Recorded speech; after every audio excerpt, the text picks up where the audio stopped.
This is OwlUp, where learning happens in minutes, not hours. For a deeper journey, explore all our courses at owlup.co. Now, let's dive in.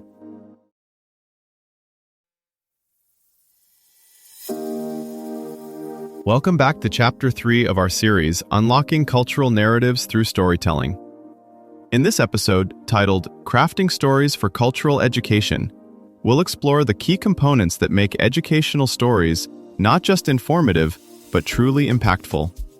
So, whether you're an educator or simply a storytelling enthusiast, let's dive in. Some of the world's oldest stories are vanishing faster than many endangered animals. A language falls silent roughly every month. Now, picture a child hearing a bedtime tale in that fading tongue. Do they receive a lesson or become the last chapter of a culture? That child's story moment isn't just tender, it's tactical. Around that quiet listening circle, decisions are being made about whose history counts, which heroes are remembered, and which values feel normal. Cognitive research shows that when a tale grips us, our brains temporarily relax their skepticism. Social norms and cultural patterns can slip in almost unnoticed, like guests entering with the musicians at a crowded wedding. This is exactly why stories have been used for centuries to teach ethics, encode survival knowledge, and negotiate identity across generations. Today, though, many cultural narratives reach children through global streaming platforms, school textbooks, and glossy picture books that often flatten or remix traditions. The opportunity and responsibility is to design stories that don't just entertain, but actively widen the cultural map in a young listener's mind. So the real question isn't, can stories teach culture? We know they do. But who gets to hold the microphone? And what exactly are they passing on? In many classrooms and streaming queues, a handful of dominant narratives replay like a global hit song on repeat, while local melodies barely reach the speakers. Yet research on multicultural storybooks and the growth of culture podcasts shows there's genuine appetite for richer playlists. When a child meets a trickster from one tradition and a wise elder from another, their mental map of normal quietly stretches, making room for more than one way to be brave, clever, or kind. A well-crafted cultural tale starts long before the first line is spoken.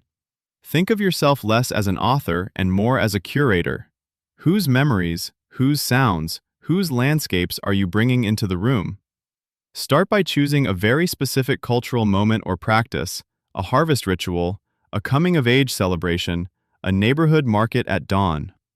Specificity is your ally. The more concrete the scene, the easier it is for listeners to travel there and stay anchored. Next, pair that moment with a single learning intention. Are you trying to show how a community resolves conflict without formal courts? How humor is used to talk about power? How respect is shown across generations? A common mistake is loading one narrative with every value and custom available. Instead, let each episode or chapter illuminate one or two ideas clearly, then trust the series to build a fuller picture over time.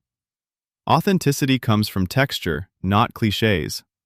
Gather details, the way elders pause before naming an ancestor, the rhythm of a work song, the teasing between cousins setting up a festival stall.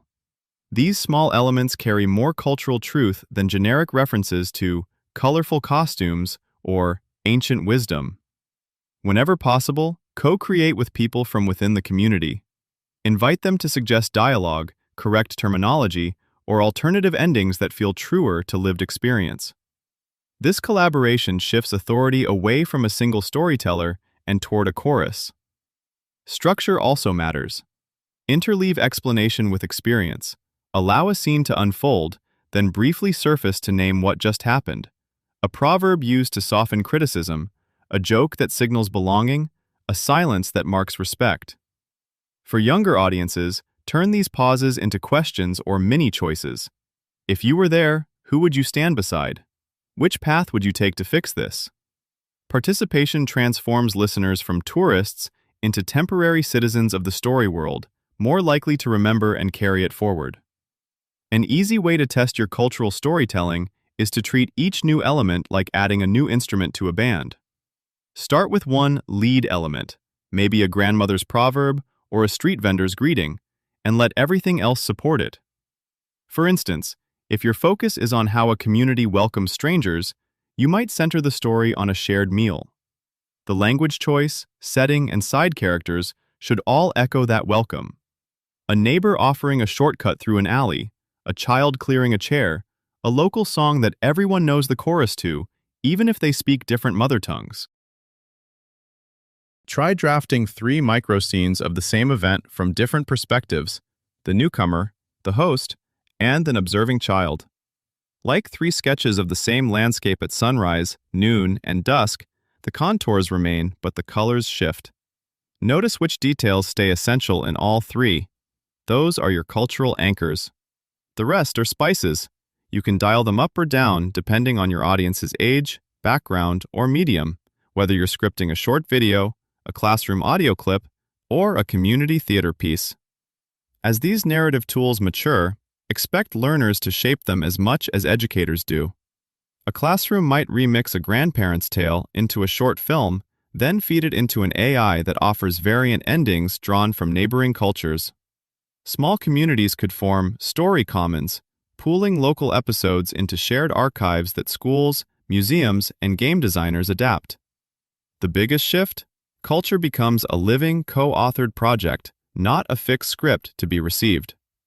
When you draft your next tale, treat it like mapping a city at night. Each scene lights one window where a life is unfolding.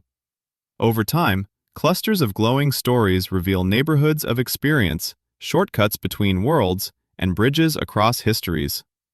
Your challenge this week?